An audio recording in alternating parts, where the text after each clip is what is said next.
नमस्कार साथियों, एसएससी के हुआ 01 के ट्यूशन में फिर से एक बार स्वागत है। साथियों, आज मैं आपके लिए ग्रुप डी साइंस का क्वेश्चन लाया हूँ। तो साथियों, ये सभी क्वेश्चन बहुत इंपॉर्टेंट क्वेश्चन हैं जो साथियों प्रीवियस ईयर में पूछे गए हैं। और साथियों, जितना भी चाहे एलपी हो, एनटीपीसी हो, चाहे आरआरबी ग्रुप डी हो, ठीक है साथियों, सभी चाहे आरपीएफ हो, ये सभी एग्ज़ाम के साइंस क्वेश्चन पूछे गए। और साथियों, ये क्वेश्चन ऑथेंटिक है, कोई फेक नहीं है। तो साथियों, आपका लेवल, आपका तैयारी इस लेवल का होना चाहिए कि आपको कोई मात ना दे सके। तो साथियों, चलिए पहला क्वेश्चन देखिए। पहला क्वेश्चन है 1 KW यानी 1 किलोवाट बराबर क्या होता है। तो साथियों, आपको याद रखना, वाट मतलब यानी साथियों W/T, यानी पावर बराबर क्या होता है साथियों, W/T यानी वर्क अपॉन टाइम।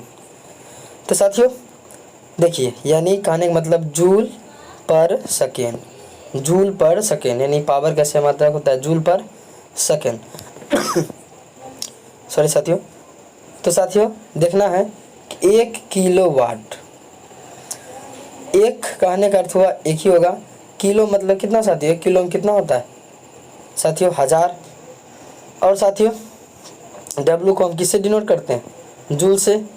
और साथियों W मतलब वाट, जूल पर सेकेंड। 1 किलोवाट मतलब पावर का है साथियों, पावर का है, पावर कैसे मात्रक है, जूल पर सेकेंड। तो साथियों इसका कहने का अर्थ हुआ कि जिसका SI मात्रक जूल पर सेकेंड होगा और 1000 होगा, वही आपका राइट आंसर हो जाएगा, यानी ऑप्शन नंबर आपका 1 सही होगा। नेक्स्ट है साथियों, दूसरा नंबर क्वेश्चन है साथियों, 1 किलोवाट आवर यानी 1 kWh। तो साथियों 1 किलोवाट आवर कहने का अर्थ हुआ, 1 किलो कहने का अर्थ कितना होता है साथियों, 1000, और W तो उसी तरह रहेगा साथियों, यानी जूल पर सेकेंड। लेकिन साथियों आपको ये बताना है कि 1 घंटा में सेकेंड कितने होते हैं। बहुत डेप्थ क्वेश्चन है साथियों। तो 3600 सेकेंड होते हैं, 3600 सेकेंड। तो साथियों सेकेंड कट जाएंगे और आप जब गुना करिएगा तो आपका आने वाला है 36 × 10⁵। लेकिन साथियों ऐसा तो ऑप्शन ही नहीं है, ऐसा ऑप्शन ही है। देख ले साथियों, ऑप्शन 3.6 है, 3.6 है और गुना 10⁵ है। तो साथियों दशमलव दे देंगे और क्या, 3.6 गुना 10⁵ जूल, यानी आपका राइट आंसर हो जाएगा। ऑप्शन नंबर सी आपका होगा, आपको याद रखना है साथियों। नेक्स्ट है साथियों, नेक्स्ट है जैसे कि आप देख सकते हैं 5.5 किलोवाट आवर में कितना जूल होगा। तो साथियों बस आपको एक ही बात याद रखना, 1 किलोवाट घंटा में कितना होता है, 3.6 गुना 10⁵ जूल। बस इसमें आप कितना गुना कर दीजिए, 5.5 से। जब आप गुना करिएगा तो आपका आएगा 19.8, यानी ऑप्शन नंबर आपका डी राइट होगा।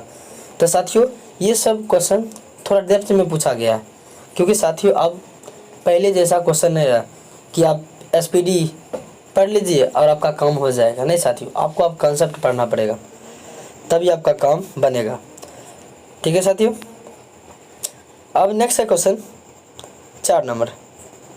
4 नंबर क्वेश्चन देखिए, निम्नलिखित में से किसमें कोई कार्य नहीं किया जाता।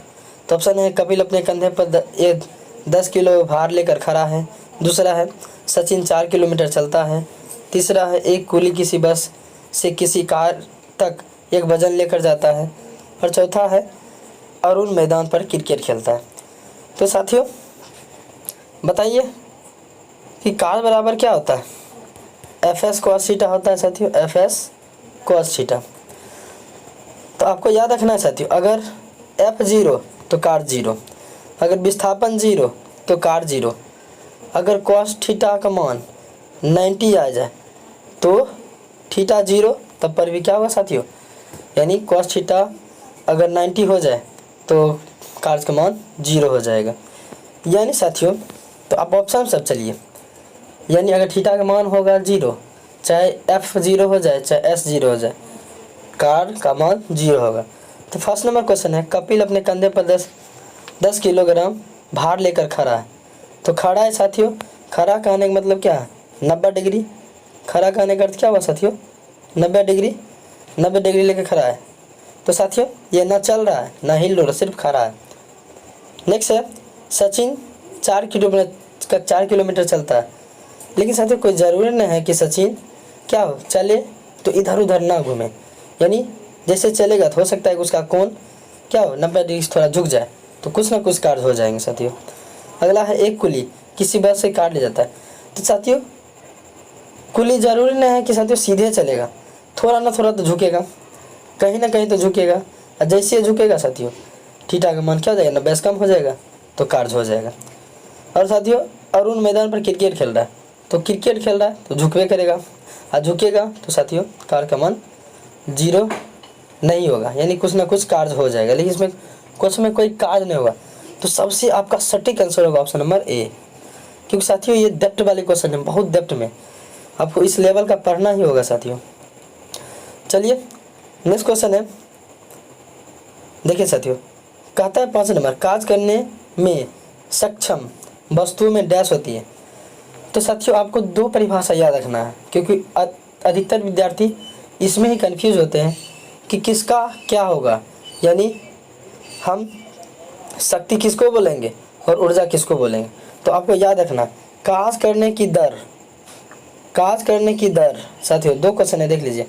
काज करने की क्षमता या सक्षमता साथियों ऊर्जा कहलाती है, और कार्य करने की दर साथियों शक्ति कहलाती है। आपको याद रखना, कार्य करने की दर शक्ति कहलाएगी और कार्य करने की क्षमता ऊर्जा कहलाएगी।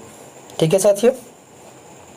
नेक्स्ट है, नेक्स्ट जैसा कि आप देख सकते हैं साथियों 7 नंबर क्वेश्चन, निम्नलिखित में से उल्लेखनीय गतिविधियों में से किस स्थिति ऊर्जा यानी पी को गतिज ऊर्जा काइनेटिक ऊर्जा में परिवर्तित किया गया है। तो साथियों देखिए साथियों, यानी कहने का अर्थ हुआ काइनेटिक ऊर्जा तो होता है ½ mv²। यानी साथियों अगर m का मान बढ़ेगा यानी m 2 होगा तो काइनेटिक ऊर्जा दुगुना हो जाएगा। अगर साथियों वेग दुगुना होगा तो काइनेटिक ऊर्जा 4 गुना हो जाएगा, क्योंकि ये v² है। तो साथियों बस अब देखिए ऑप्शन कहता है कि एक पटाखे का विस्फोट। तो साथियों आपको एक भी mg आप ये याद रखना, पोटेंशियल एनर्जी। क्या साथियों पटाखा में ऊंचाई होते हैं, नहीं होते, इसलिए कार्य नहीं होगा साथियों, यानी इसमें गति नहीं है। लेकिन आप जैसे आप देखिएगा एक टॉर्च आपको ऑन करते हैं, क्या टॉर्च ऑन करने पर स्विच ना भाग जाता है, क्या गति में आ जाता है। सिर्फ स्विच ऑन कर टॉर्च को स्विच ऑन करते हैं तो उसमें कोई गति नहीं होगा। अगर साथियों अब तीसरा नंबर सी ऑप्शन है, एक टॉर्च को ऑफ करते हैं तो क्या साथियों टॉर्च से दौड़ने लगता है, ऐसा नहीं होता है, यानी अपने स्थिर अवस्था में रहता है। लेकिन जैसे आप चौथा नंबर क्वेश्चन ऑप्शन देखते हैं तो एक पेंडुलम का झूलना। साथियों पेंडुलम यहाँ से लटक रहा है, इसको झुलाएंगे, इसको झुलाएंगे, यहाँ जाएगा फिर यहाँ जाएगा, यहाँ जाएगा, यहाँ जाएगा। तो साथियों ये गति हो रहा है, अपनी स्थिति अवस्था से ऊपर नीचे हो रहा है। तो साथियों इसमें कार्य हो रहा है, यानी स्थितिज ऊर्जा गतिज ऊर्जा में बदल रहा है। तो साथियों उम्मीद करता हूँ कि आप समझ गए होंगे।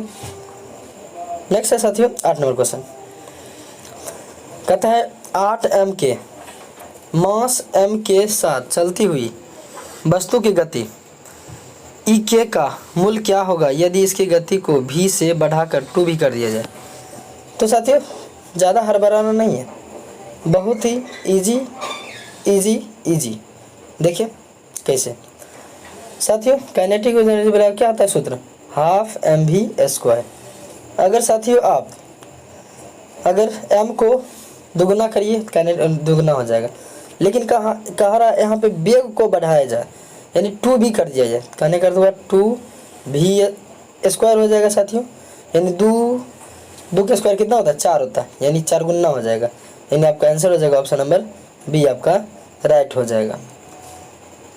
चलिए साथियों अगला है, जैसा कि आप देख सकते हैं साथियों सब लाइन बाय लाइन क्वेश्चन को सेट किया गया।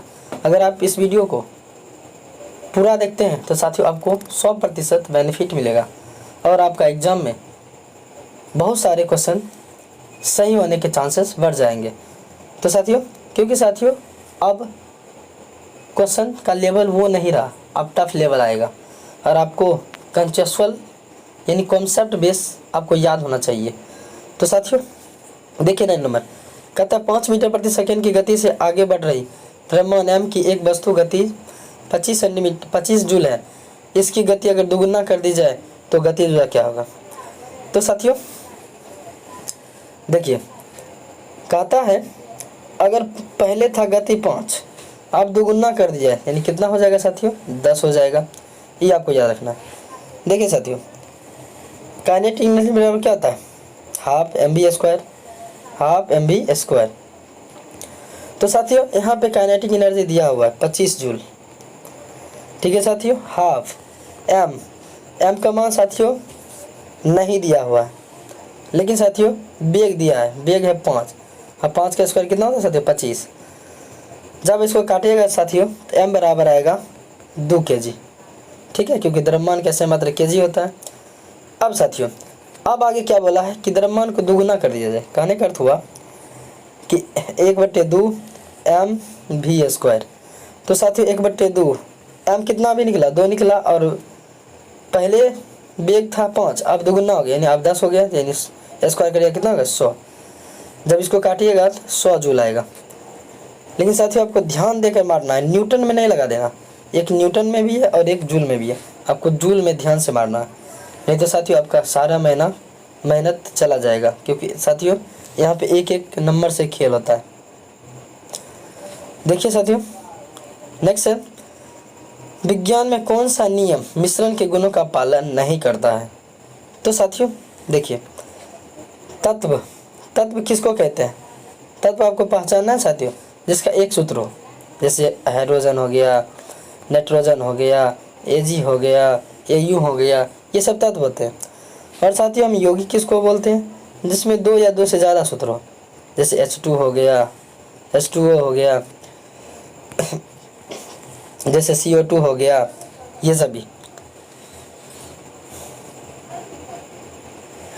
तो साथियों देखिए कहता है मिश्रण के घटक उसके गुणों को बराबर रखती है। तो साथियों आप देखेंगे जब आप चीनी और मिश्री यानी चीनी या पानी को आप मिलाइएगा तो देखिएगा कि जब आप उसको पीजिएगा ना तो सभी भागों में आपको चीनी का गुण मौजूद होगा। लेकिन आप चीनी मिला दीजिए और बालू मिला जाए, क्या उसका गुण समान रहेगा, नहीं साथियों। तो देखिए मिश्रण के घटक उनके गुणों में बरकरार रखती है, सही बात है, ये सही है, लेकिन उससे पालन नहीं करता, ये कह रहा है साथियों, ये सही है साथियों। मिश्रण अलग अलग पदार्थ हो सकते हैं, एकदम हो सकते हैं साथियों, जैसे चीनी पानी अलग अलग पदार्थ हैं। देखिए कहता है कि इसके भौतिक विधि से अलग किया जाता है। हाँ साथियों अगर हम चीनी पानी को अगर गर्म करेंगे तो इसे अलग कर देंगे, पानी उड़ जाएगा वाष्प रूप में और चीनी द्रव रूप में यानी ठोस रूप में प्राप्त हो जाएगा। अब देखिए लेकिन कहता है अगला ऑप्शन इसकी संरचना तय है। तो साथियों नहीं, साथियों इसकी संरचना तय नहीं होती है। क्यों साथियों, जैसे मान लो CO2 मिला दिए सर्वनित, क्या आपको लगता है चीनी और पानी का संरचना तय होता है, नहीं साथियों। इसका आंसर हो जाएगा ऑप्शन नंबर डी। अगला है रेत और चीनी का मिश्रण एक गैस उदाहरण है। तो साथियों आप देखते होंगे, आपको हम दिखाते हैं पहले कि ऑप्शन नंबर बी क्या कहता है। कोलाइडी बिलियन मतलब समझते हैं साथियों, आप जो दूध देखते होंगे साथियों, दूध देखते होंगे और खून देखे हैं, दूध देखे होंगे और खून यानी रक्त, ये कोलाइडी बिलियन का उदाहरण है। और साथ निलंबन साथियों कहने का अर्थ हुआ कि निलंबन में किसको हम दर्शाएंगे, तो नाली होता है, नालिक पानी या कादो, उसमें निलंबन आपको दिख जाएगा। लेकिन साथियों एक है सजातीय मिश्रण, अलग है विजातीय मिश्रण। तो साथियों सजातीय मतलब क्या होता है, दोनों समान मात्रा में मिल जाए। लेकिन रेत और चीनी क्या आपको लगता है मिलेगा, नहीं साथियों, इसलिए इसका आंसर ऑप्शन नंबर ए हो जाएगा, विजातीय मिश्रण है साथियों। नेक्स्ट है डाल्टन का सिद्धांत इस नियम पर आधारित था। तो साथियों डाल्टन साहब ने 2 सिद्धांत दिए, एक दिए साथियों परमाणु द्रव्यमान और एक दिए रासायनिक संयोजन, यानी इसका आंसर हो जाएगा ऑप्शन नंबर बी, आपका राइट आंसर होगा। अगला है साथियों कार्बन डाइऑक्साइड के 1 मोल में होते हैं। तो साथियों कार्बन डाइऑक्साइड 1 मोल में कहने का अर्थ हुआ, देखिए 1 मोल कहने का अर्थ होता है साथियों, अगर आपको पूछ दे बताइए ऑक्सीजन 1 मोल कहने के बाद साथियों 22.4 लीटर, ठीक है, और उसमें आपका कितना होता है 6.022 गुना 10 पावर 23 होते हैं।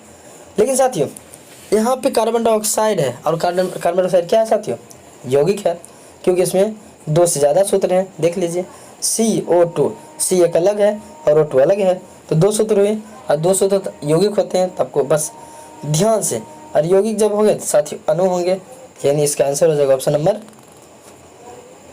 C सही होगा।